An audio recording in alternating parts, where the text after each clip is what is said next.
to 0, and I still get a non-zero vector, so why not do that? You know?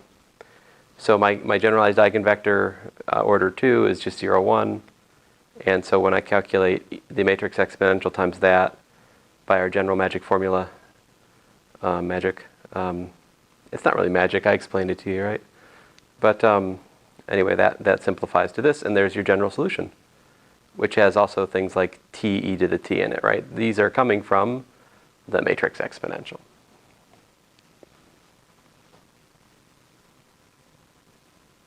So your goal, all right, is to understand what I said today in terms of how to take a given set of chains and extract a general solution using the magic formula.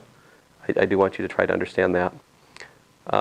But in terms of explicit calculation, this example right here pretty much shows you what you need to be able to do for the second order system. All right.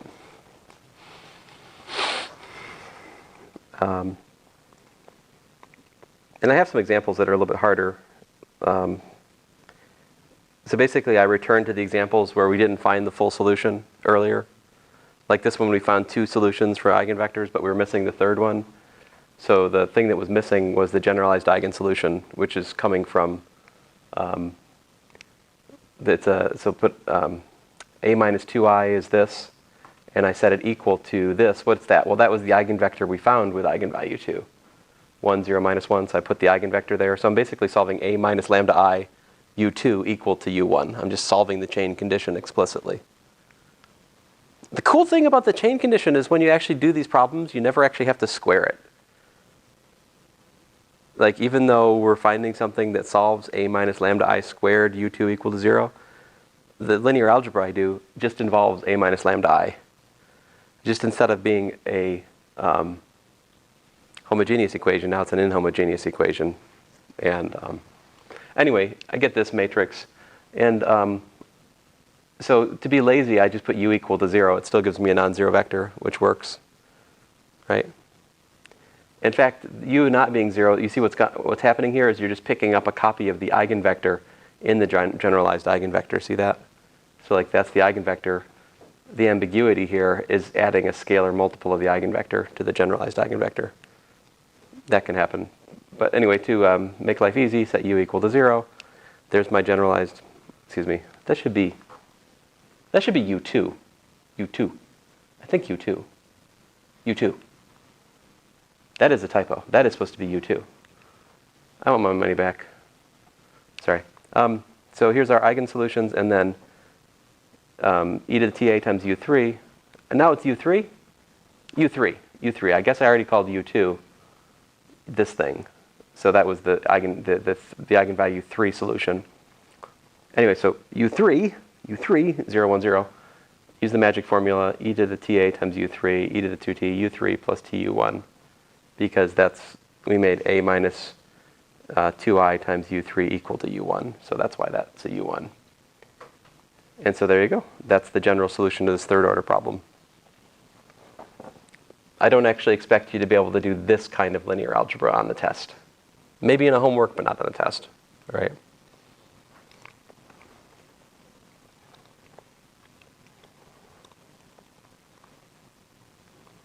Let's see here. This one I calculate by sort of Cayley-Hamilton tricks.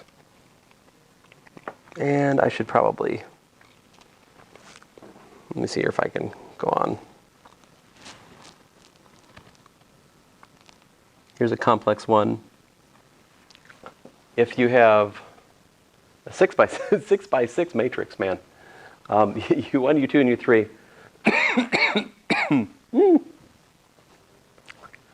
What do I say? A chain of generalized eigenvectors with respect to the complex eigenvalue 2 plus I. So what I'm saying is that u1 is an eigenvector. u2 is a generalized eigenvector of order 2. See that? That's the chain condition linking u2 to u1. And here's the chain condition linking u3 to u2. So that makes a minus parentheses 2 plus I cubed on u3 be 0. This ends up making a minus 2 parentheses plus I squared times u2 equal to 0. And this is, of course, the eigenvector condition for u1. And then it's pretty much the same song and dance this is my Eigen solution we talked about before. Remember, we had to multiply it out, get the real and imaginary parts. Those give us two separate real solutions. And again here, this is just like before today, either 2 plus IT, U2 plus TU1.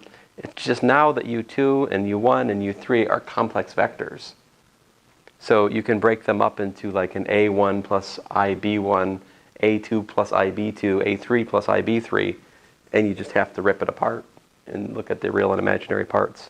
So like the solutions, real imaginary part of x1, real imaginary part of x2, real part of x3, imaginary part of x3, like that. I mean, this is a sixth order problem. It's got 6 independent solutions. I leave the explicit, yeah. Anyway, I'll actually have a homework problem that's, I probably can just give you guys a 4th order one. I think that'll probably make the point just as well as the 6th order one, yeah? Less writing for me.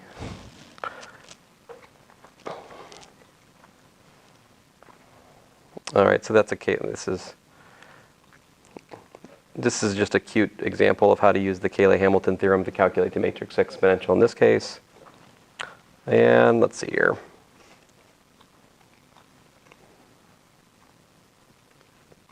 So this example here shows you how you can actually make a coordinate change.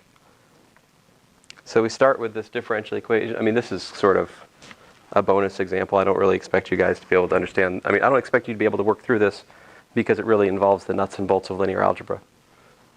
But it's worthwhile to talk about for a minute conceptually. So here we have a system. I'm changing gears, by the way. We're done with the matrix exponential at this point. So I'm just on to other things. I mean, you can ask me questions about the matrix exponential next class. I'm happy to talk more about it, all right? But, so here's a system. It's coupled, right? The x derivative involves x and y. The y derivative involves x and y. So it's all mixed together. We can't just solve them separately. And so there's the matrix is that. You can calculate eigenvalue minus 2 has that eigenvector. Eigenvalue 2 has that eigenvector. So the general solution looks like that, right? That's our eigenvector solution technique. And so I just, this we know how to do, I hope, or we're starting to know how to do. Here's a different way to look at it, though. All right. If you change variables using the diagonalization idea, that would be introduce new variables x bar and y bar, where p times xy bar is equal to xy, and p is the matrix formed by concatenating the eigenvectors. This actually gives you a change to eigencoordinates. In other words, x bar y bar is p inverse times xy, and so when you multiply this, so let's see here, how am I going? How'd it go? So the theorem in linear algebra is that A is equal to P dP inverse. D is the diagonal matrix with the eigenvalues on the diagonal, 2 and 3, I think, in this case. And P is, again, just the matrix formed by gluing the eigenvectors together. So if I look at dx dt equals to ax, I really got dx dt equals to P dP inverse times x. And so if I multiply this equation, both sides, by P inverse, see the P inverse P cancels? And I'm left with what? I'm left with the derivative of P inverse x dt equal to D times P inverse x. This P inverse x is exactly just the eigencoordinate vector. It's the coordinate vector x bar, y bar. So what this is saying is that the derivative in the eigencoordinates is equal to a diagonal matrix times the coordinate vector in the eigencoordinates. In other words, if you rip this apart into the scalar components, you've got dx dt equals to minus 2x bar and dy dt equals to 2y bar. This is the significance of the eigenvectors. If you actually make a change to eigencoordinates, the system, which was before all coupled, becomes uncoupled. It just becomes a pair of equations where the x derivative involves the x, the y derivative involves the y. That's the significance of these eigenvectors. They give you a coordinate system where the system decouples. This is decoupled. X bar just involves x bar, y bar just involves y bar. And so these you can solve by like week 1 material, or calc 2 material, right? Just separate variables. You've got x bar is c1 e to the minus 2t, y bar is c2 e to the 2t.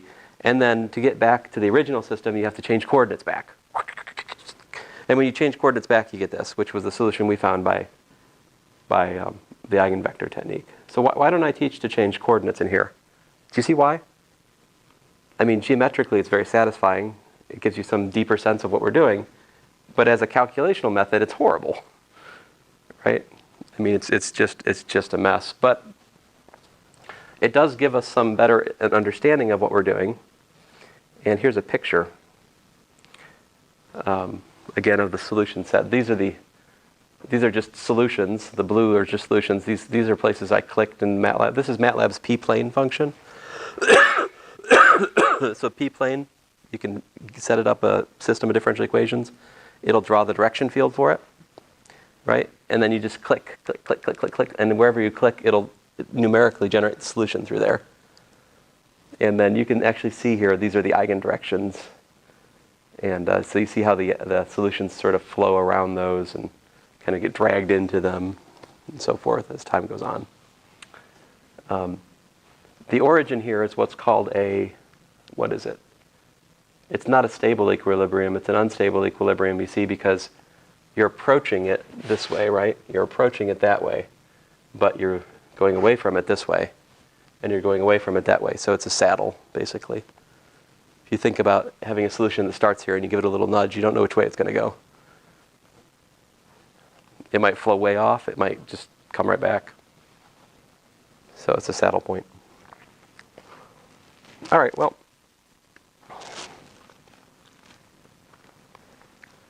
the next thing we're doing is the non-homogeneous problem. I guess that'll have to wait till next time. But I will just tell you this. This right here, which I'll explain next time, this is the sum total of the derivation of variation of parameters for systems. Remember how much trouble variation of parameters was for us to derive for the nth order problem? Like there were horrible things I showed you that I shouldn't have showed you, and it was quite involved, right? Here, with the wonder of matrix notation, like the derivation of variation parameters for systems is literally 3 lines. It's really just fantastic. It's a beautiful, beautiful thing. In practice, it's always the case that variation parameters is actually dragged to actually work problems because the integrals here are rather, even for a simple problem, they're really quite nasty. But I should give you 1 or 2. I mean, this is a differential equations course. You should solve a couple of them at least. So.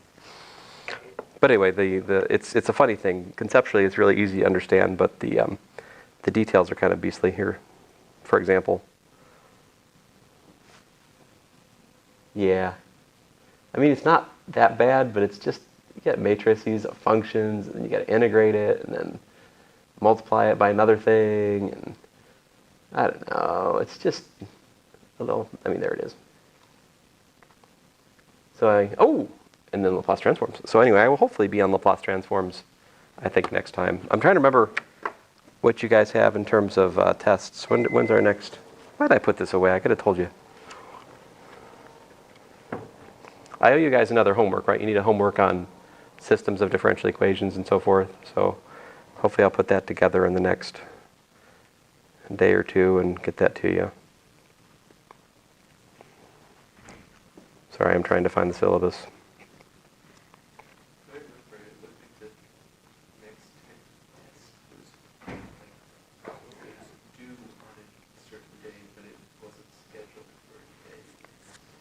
Oh. Oh my. Yeah, you're right. Maybe all this stuff I've been saying about second order problems being on the test and stuff is nonsense. Oh yeah, actually you don't have a homework, you have a test. I think.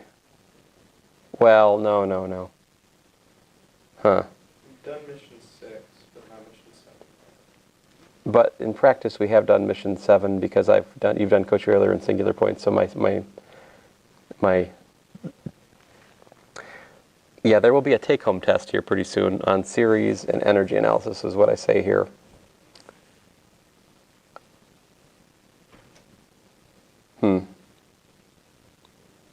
And test 3 is on systems and Laplace is what I have here.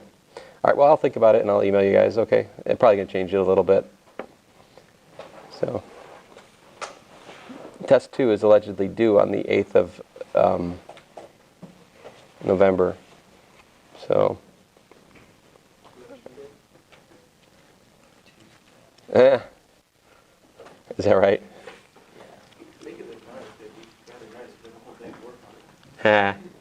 I think I'll make it due the 10th. That'll be a week from now. But anyway. Let me think about that some more before I commit to it. Okay, thanks, guys. You're not class Tuesday, do you? No, there's no class on election day. And I mean that.